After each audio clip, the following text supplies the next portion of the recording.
In the federal government, around 4.6 million credit cards for around 2.3 to 2.4 million employees.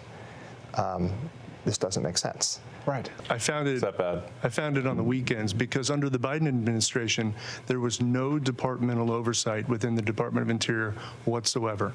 None. There are over 15 million people that are over the age of 120 that are marked as alive in the Social Security system. Well, this is a revolution, and I think it might be the biggest revolution in government since the original revolution.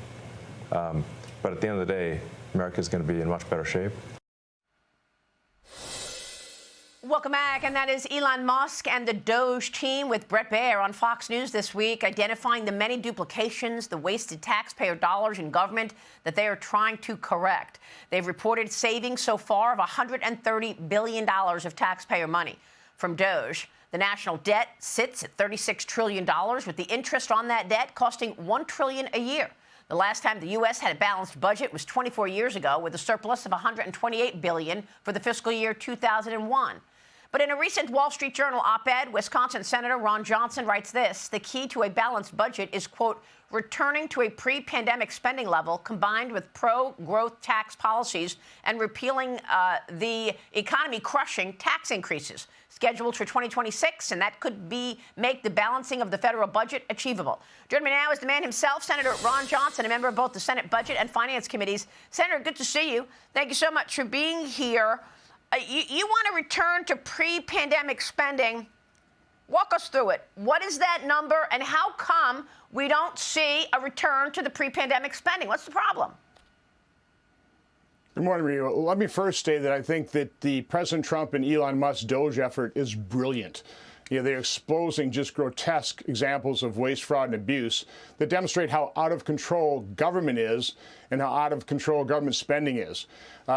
In 2019, prior to the pandemic, we spent $4.4 trillion. This year, we will spend about $7.3 trillion. That's a 63% increase, while our population has grown 2.6%. Nobody can justify that explosion in spending, and yet there is simply no process for controlling spending or returning to a pre-pandemic level. What I did is I went back to actual outlays as an example from Bill Clinton in '98, President Obama 2014, President Trump 2019. I left Social Security and Medicare alone. Spend what we need to spend as well as interest. I plussed up all the other spending, actual outlays, by population growth and inflation, and we'd have a baseline spending level somewhere between $5.5 and $6.5 trillion. You hear members of Congress always say return to zero-based budgeting. We'll never do that. How about just returning to a base of somewhere between 5.5 and build off that? Unfortunately, the House budget resolution at most would save $200 billion a year. That takes us from 7.3 to 7.1. I don't think people voted for Republicans expecting to pretty well retain President Biden's spending level. So we have to get serious about returning to a pre-pandemic level. It shouldn't be that hard, and businesses would be easy, but we need a process for it. And we never had a process. The Budget Act didn't do it. The Budget Control Act didn't do it. Simpson-Bowles didn't do it.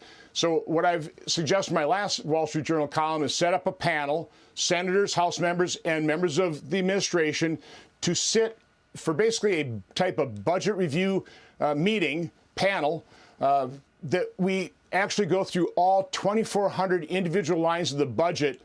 And again, just ask the question, why are you spending above 2019 fully inflated levels? I mean, what's happening here? If we would return, by the way, to a pre-pandemic level, using President Trump's 2019 expenditures, that would save us $770 billion a year versus the House's anemic $150 to $200 billion. Okay, so the House already put its budget together. Is that bill that passed the House going to pass in the Senate?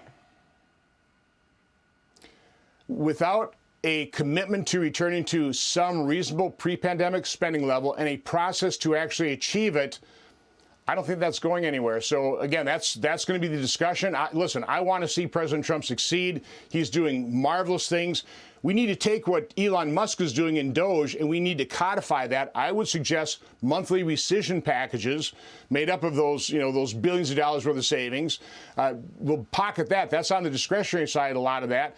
But we need to use reconciliation, use the power. We've increased other mandatory, not Social Security, not Medicare, not even Medicaid, from $642 billion to $1.3 trillion since 2019. That's other spending that they've basically taken that should be discretionary spending, slid it over to mandatory, which now is 76% of our budget we never even look at. I mean, there's not even a process to look at and understand what the government spends in total. All we do is appropriate the discretionary amount, which is about 24% of our budget right now. Again, no business could survive, and that's why we're literally mortgaging our children's future, and we're $36.4 trillion in debt. We have a once-in-a-lifetime opportunity to address this. This is our moment. We must get serious about returning spending to a pre-pandemic level. And I didn't hear that out of your previous guests. I mean, they talk about all these other things in reconciliation. It has to start with spending. How many times have you heard Republicans say, we don't have a revenue problem, we have a spending problem, yeah. We need to focus on spending?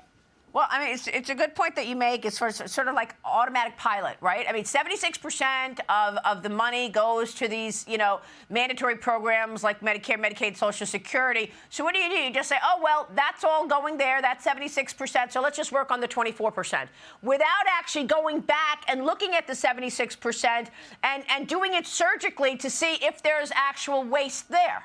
Is that what you're talking about? Is that where the waste is going to come Maria, from? There's $1.3 trillion of other mandatory spending, not Social Security, not Medicare, not even Medicaid. $1.3 trillion. That has exploded over the last few years because that's what the Uniparty has done. They transferred discretionary spending into mandatory so that you don't look at it, so they can claim that, oh, we're only increasing discretionary spending by, a couple of percent. Again, it's a shell game. It's completely out of control. Again, nobody can justify going from $4.4 to $7.3 trillion since 2019. So as I've laid this out, I make this point relentlessly in our Senate conference. Nobody even nobody refutes it, but nobody wants to really contemplate what we really need to do. So we need a process in place. Again, I'm looking to something like a business budget meeting where you put these managers on the hot seat and ask them why is spending so out of control? And again, they won't be able to justify it because we see what Elon Musk is doing with his Doge effort. You can't justify this spending, but we need a process to expose it and to eliminate it. Well, you're about to go on Easter break in 2 weeks. You've got 2 weeks. In the next 2 weeks, are we going to get clarity on how you're going to do this? Or whether it's going to be you get the money out the door in one bill, in military and the border, and then work on else? Because we just heard from Elise Stefanik. She says this is going to be one bill. Will you be able to give us clarity on what this looks like within 2 weeks before you go out for Easter recess? If the president and leaders get serious about addressing the spending issue and develop a serious process for addressing it, I think we can do it. But if they're not serious about it, if they just keep talking about the other things and just ignore spending and cling to the House's anemic spending levels, I don't think we're going to get this resolved in the next 2 weeks. Senator, real quick before you go, you've been on a bus tour. You've been campaigning ahead of this April 1st Wisconsin Supreme Court race. What do you want to say about what is about to happen there this upcoming week? So the 1.7 million Wisconsinites that voted for Trump, if you want to see him be president and be effective for the next 4 years, you have to get out and vote for Brad Schimmel. This is a crucial race. Otherwise, the liberal court will redistrict House seats. We may lose the majority there. And I fear I'll be sitting in a third presidential impeachment trial. So don't let that happen. 1.7 million voters for Trump. Get out Tuesday, vote for Brad Schimmel for the Supreme Court Justice. Senator, thank you. Good to see you this morning. We so appreciate it. Ron Johnson in Wisconsin this morning. Thank you. Hey, Sean Hannity here. Hey, click here to subscribe to Fox News YouTube page and catch our hottest interviews and most compelling analysis. You will not get it anywhere else.